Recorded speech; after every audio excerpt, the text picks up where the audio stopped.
Hey, what's good? It's Tragedy 503. We're behind the scenes here in Beaverton. You can see there's no makeup, just a Q&A. People ask questions, I answer them, and we'll see if we can understand one another.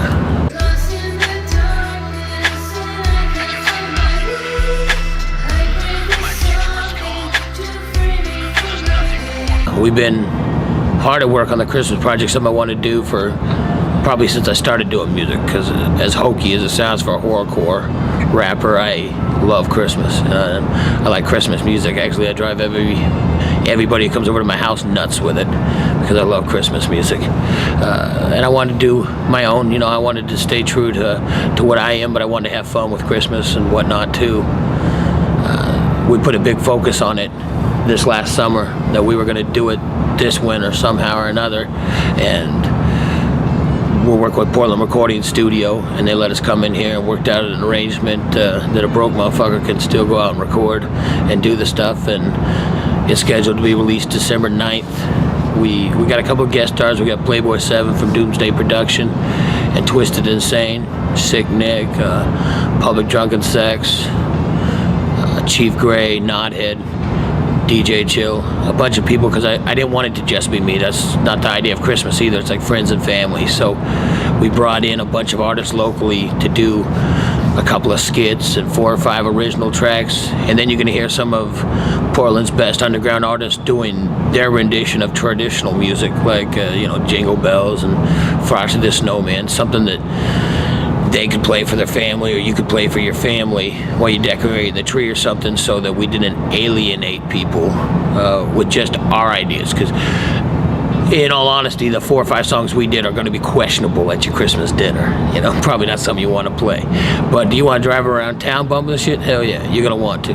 So we went out to do it and did. Hold your head high, know that when I died, I was thinking of you and how hard I tried. Too many regrets, not enough cigarettes. Now I'm watching homies pay their last respects. Liquor is definitely my favorite holiday drink. I don't like eggnog or anything that resembles male ejaculation. It's not my bag. I don't like milk. I definitely don't like thick milk with a lot of sugar in it. I'm a Crown Royal or a vodka guy. Anything you mix those motherfuckers with, I like. Rejected him, disrespected him, left him to suffer, raising poverty by his drug addiction. Yeah, I'm a weird motherfucker. In the fact that I really grew up listening to a lot of 50s music. The Sleepwalk with Santa and Johnny, and never was an Elvis fan, but I like that era of music, you know. Frankie, whatever the fuck his name is, the guy that sings Sherry and shit like that.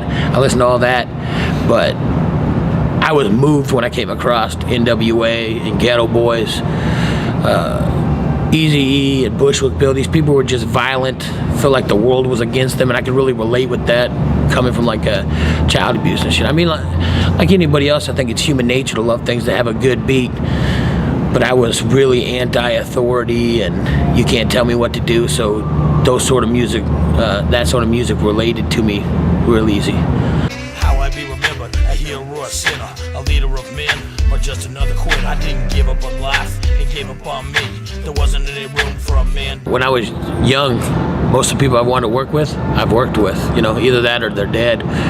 You know, I would really love to work with Eazy-E or Kurt Cobain or you know, Spice One and Tech Nine told me that Tupac would have loved me, that he really loved odd people and good people who were straightforward, and that's really the type of person I am. And it was weird because they both just brought this up to me, you know, people who knew him personally. Mainly who I listen to everything on Strange Music. I love Tech Nine and Prozac's music, and that's why I went after trying to work with the people I respected. But, you know, I bought the latest Ghetto Boys album and thought it was fantastic, even though its SoundScan was garbage. I bought it because I love the music, and I wish everybody else could appreciate it. I don't really listen to dubstep or any shit like that, because I look for the message in music more so than than the sound effects or light shows or any sort of shit like that. If I can relate to the message, then I kind of go into the talent, you know, and search through. There's so many artists to choose from nowadays that you really do, I think, have to be more picky, you know, to make sure that the content of what you're listening to is good. It's enough, I'm through with all this. Remembering the day when I slit my wrist. Wrong or right, what's done is done. I'm the chosen one, the tragedy's begun. First of all, unicorns are gay, so I'll go there. Man, I'm a dog guy. I fucking hate cats. I mean, I'd like to think of something more exotic, but you know, if I had a monkey or a rhino or something, I'd be in prison for fucking sure. I mean, if I could tame a rhino and ride the motherfucker around town and wreck shit, I'd be doing that. But I'm probably better off just getting a fucking pug or something fucked up, some sort of dog that won't shit on my floor, and we'd be cool. I remember back in the day, I was out on the block, sporting gas station robes and a big old boom box. I was whiter than white, tried to sport a Jerry curl with my Easy E tape. Fucked up. Our generation's super fucked up. I think the biggest thing I got is the moral decay is fucked up. And I don't say this lightly because you can't explain it to people. When you try to tell someone you shouldn't cheat on your bitch, or you shouldn't, you know, steal from your homie or your grandma, people don't understand that shit. They're like, hey man, it's get ahead. You got to figure out a way to get ahead no matter who's at risk. I think a lot of our problems come from people not having any sort of moral compass. Some people say that came as, you know, a derivative of the drugs and all that other shit, but I would say the other way around. People didn't give a shit, so they went into the drugs knowing things were bad for them, or cigarettes, or all these other fucking things, because they didn't really care.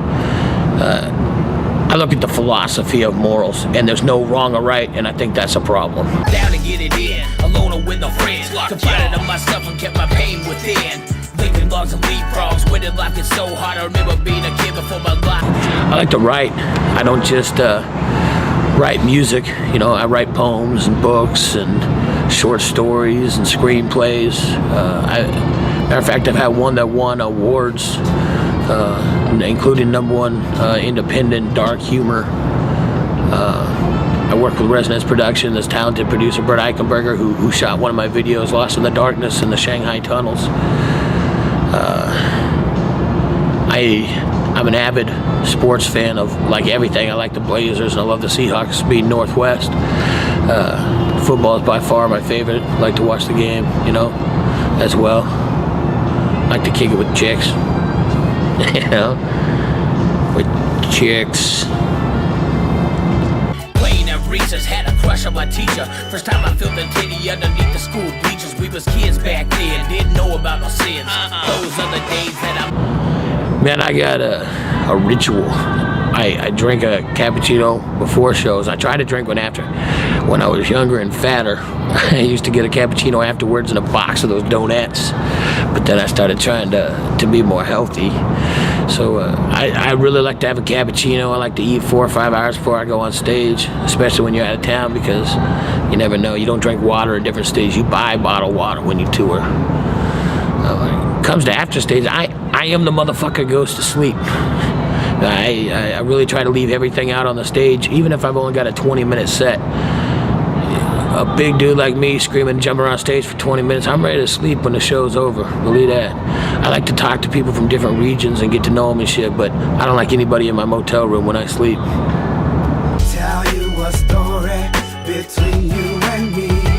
Honestly, I miss the way that it used to be. Man, the one that still moves me, I've had some moving times. There's nothing better than being moved on stage. When you're out there trying to do your thing and influence them and move them, you know, with what you do. One time, shit, it must have been my 3rd concert, and I was still pretty green, you know, I was pretty whack. And I forgot the fucking lyrics to this song I did on my first album called Alone. And I'm midway through the 2nd verse or some shit, and I forgot the motherfucker, and I thought, fuck, panic, and I was thinking, okay, you gotta start telling them, throw your hands up, or wave your hands to the left or right, you know, I'm thinking of every rap cliche I've ever come to try to not show that I forgot my fucking lyrics. But before I could even do it, the whole crowd started singing my motherfucking song. This is a CD that'd been out for 2 weeks, And, you know, my first show had 7 people at it. My third show had 300 people at it, you know.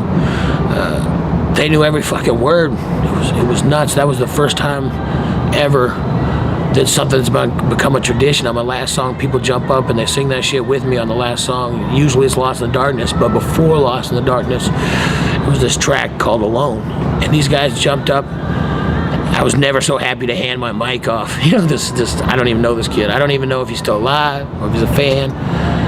But he was singing it, and there was just 70, 80 people just crammed on the stage all of a sudden singing my lyrics, and I was blown away. I was so moved. You know, I almost felt like fucking crying. I felt like motherfuckers understood me, and I never had that before in my life.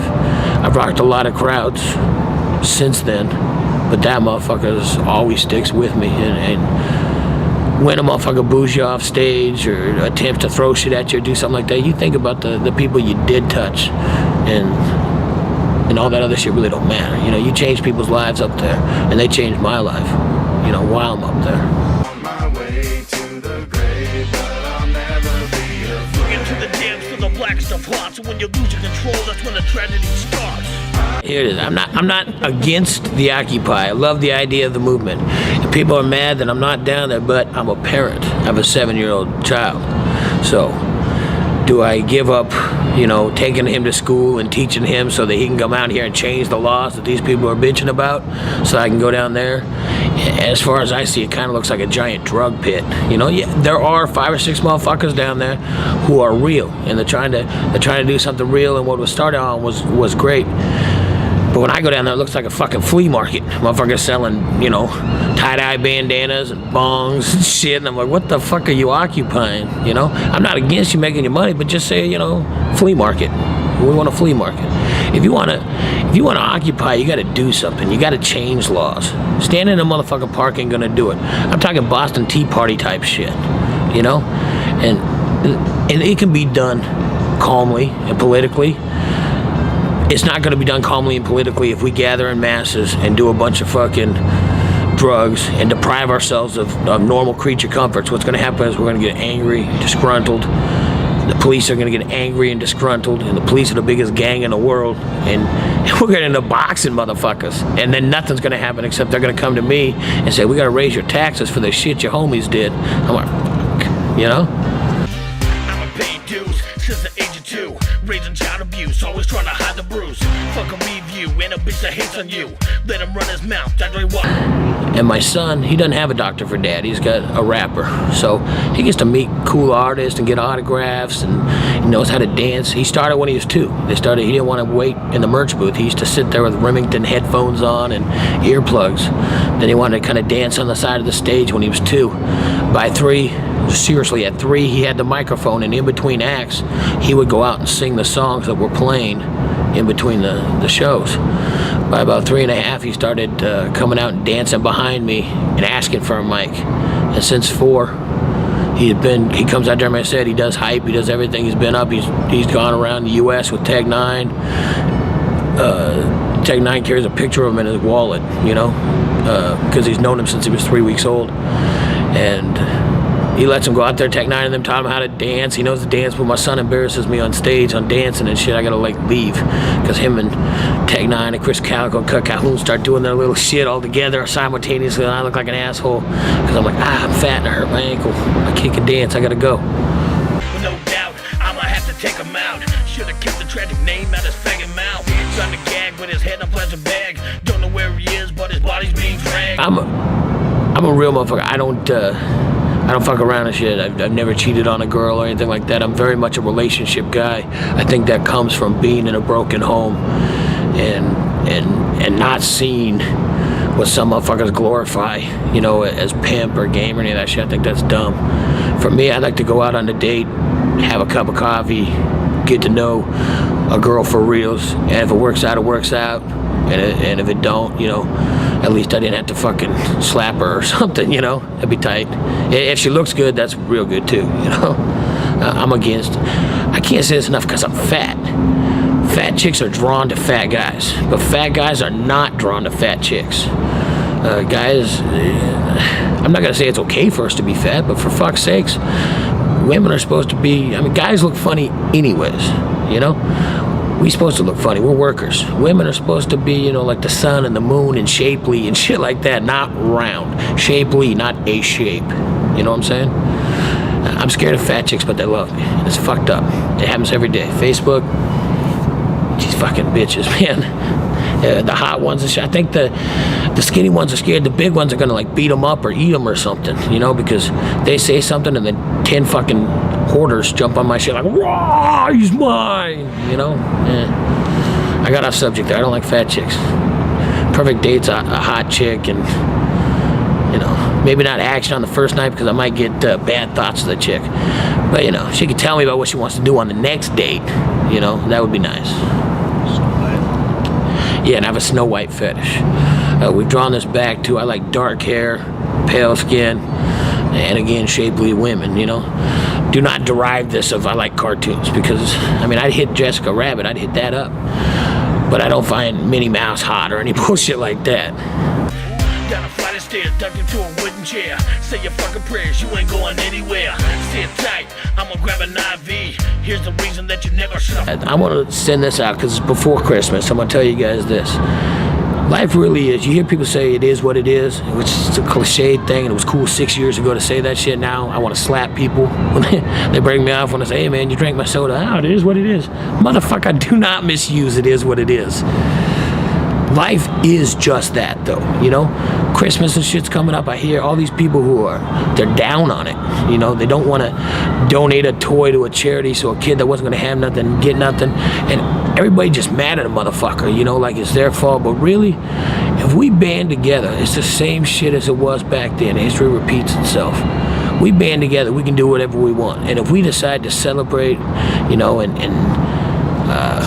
fellowship with each other, whether it's a holiday or it's every day, but the holiday's a good time to start it. Nobody should clown a motherfucker for getting together with his friends and family on a holiday. And if that shit works for you, do it every week.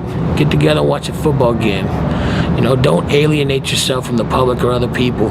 If one of your friends is sick or he's got a drug problem, or, you know, make sure you're there for him. I don't think anybody's there for people anymore. And that's really what I think is probably the most important thing on my mind coming into the holiday season, is you should be with the ones that you love and care for. And I know I'm dark and scary and people want rat traps on their nipples and hammers on their clits and shit like that. It can't always be like that, man. Sometimes we gotta take care of each other. And this holiday season is a good time to start. Tragedy is family. We are all the tragic ones. We will all have a throne when the tragic kingdom comes.